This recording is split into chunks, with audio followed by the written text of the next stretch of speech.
Assalamualaikum warahmatullahi wabarakatuh, sahabat pencinta tanaman durian kampung atau durian lokal dimanapun Anda berada.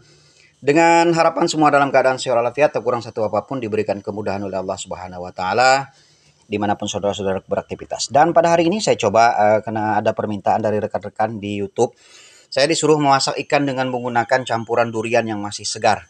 Oke, kita coba bikin pada pagi hari ini.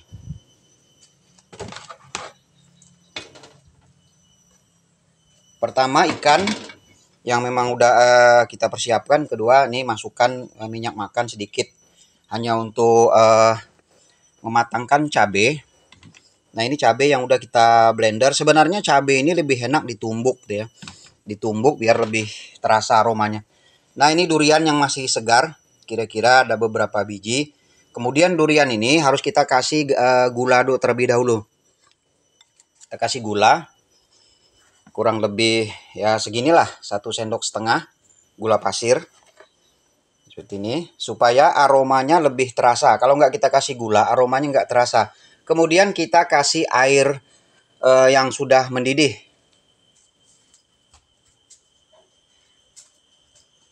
Jadi duriannya kita kasih air yang sudah mendidih. Ini air yang udah saya panaskan. Nih. Dengan tujuan kalau air yang sudah dipanaskan seperti ini, maka duriannya akan lebih cepat hancur. Kemudian kalau duriannya lebih cepat hancur, maka proses penyerapan aroma durian atau rasa durian kepada daging ikannya maka lebih cepat. Nah, ini kita hancurkan dulu. Setelah hancur daging duriannya, baru nanti kita masak dengan ikan tersebut. Nah, ini caranya seperti begini. Jadi durian yang masih segar ya. Jadi masak ikan itu bisa menggunakan durian yang masih segar, juga bisa menggunakan tempoyak. Jadi tempoyak itu durian yang diambil isinya, kemudian kita fermentasi dengan menggunakan garam dan gula. Nah, setelah itu kita hidupkan kompornya dulu. Setelah kita nyalakan kompornya, kita tunggu minyaknya panas dulu, baru nanti kita masukkan cabai. Jadi kalau untuk bumbu hanya bawang putih, bawang merah, kemudian ada kunyit, kemudian cabai rawit tuh ya. Jangan menggunakan cabai kering. Jadi nggak dianjurkan menggunakan cabai kering. Ini. Kemudian kita aduk. Kita matikan dulu kompor yang satunya. Ini. Aduk sampai aroma daripada cabai ini keluar ya. Nah, jadi tidak saya anjurkan dengan menggunakan cabai kering atau cabai keriting. Semuanya harus cabai rawit.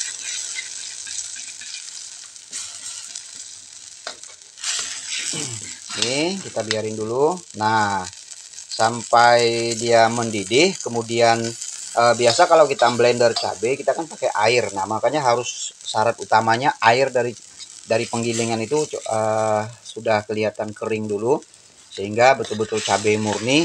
Nah, kemudian setelah seperti ini baru kita masukkan ikannya. Nah, ini ikan. Ini saya pakai ikan kalau di sini namanya ini barakuda, tapi yang jenis kecil ya.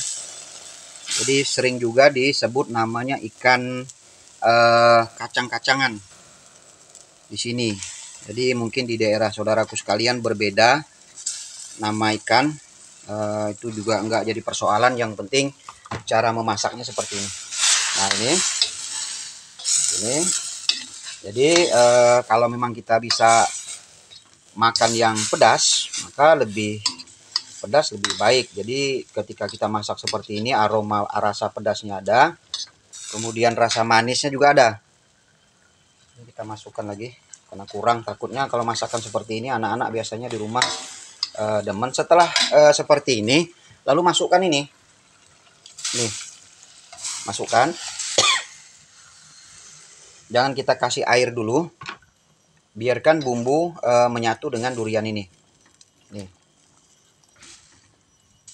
Nah, kalau untuk penyedap rasa seperti garam dan lain sebagainya, itu tinggal sesuaikan dengan selera saudaraku sekalian. Ini setelah seperti ini, saya coba kasih gula. Tadi sudah, ini kita kasih bumbu di pinggir. Kemudian kita kasih garam. Kalau dengan menggunakan tempoyak, maka jangan terlalu banyak ngasih garam karena memang ketika kita membuat tempoyak atau durian yang fermentasi itu garamnya udah banyak. Takutnya asin, jadi nggak sesuai selera nanti. Nah, ini kita aduk seperti ini. Ini setelah kelihatan seperti mendidih kayak gini, baru kita tambah air secukupnya. Tambah air yang masih mentah juga boleh. Ini karena air yang udah matang ada, jadi saya pakai air yang udah matang.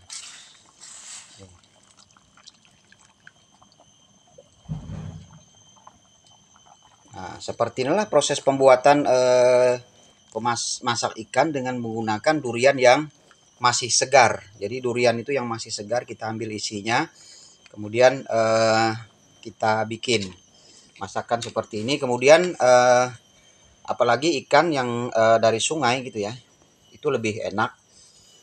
Cuman ada beberapa jenis ikan yang memang menurut saya kurang enak ketika kita masak seperti ini, karena memang ikan itu tekstur dagingnya terlalu keras seperti ikan tongkol. Tongkol juga kurang enak kalau dimasak seperti ini karena memang tekstur daging tongkol itu keras. Nah, saya kira cukup. Ini tinggal kita tunggu proses pematangan saja. Mudah-mudahan dengan sedikit tutorial seperti ini bisa membantu rekan-rekan yang bertanya untuk memasak ikan dengan cara seperti ini. Kemudian nanti akan saya bikinkan juga masak ikan dengan menggunakan tempoyak atau durian yang sudah difermentasi. Mungkin beberapa hari yang akan datang karena saya harus beraktivitas dulu. Nanti akan saya bikin bubur kacang hijau yang dicampur durian juga dengan menggunakan santan. Tapi kalau untuk masakan ikan tidak boleh menggunakan santan kalau pakai tempoyak atau durian yang udah matang. Itu rasanya nggak enak, lebih dari nggak enak itu. Nah, tapi kalau durian untuk dibikin bubur kacang hijau atau apa gitu, masakan yang sifatnya jajanan, itu enak sekali. Oke, saya kira cukup. Mudah-mudahan bermanfaat. Assalamualaikum warahmatullahi wabarakatuh.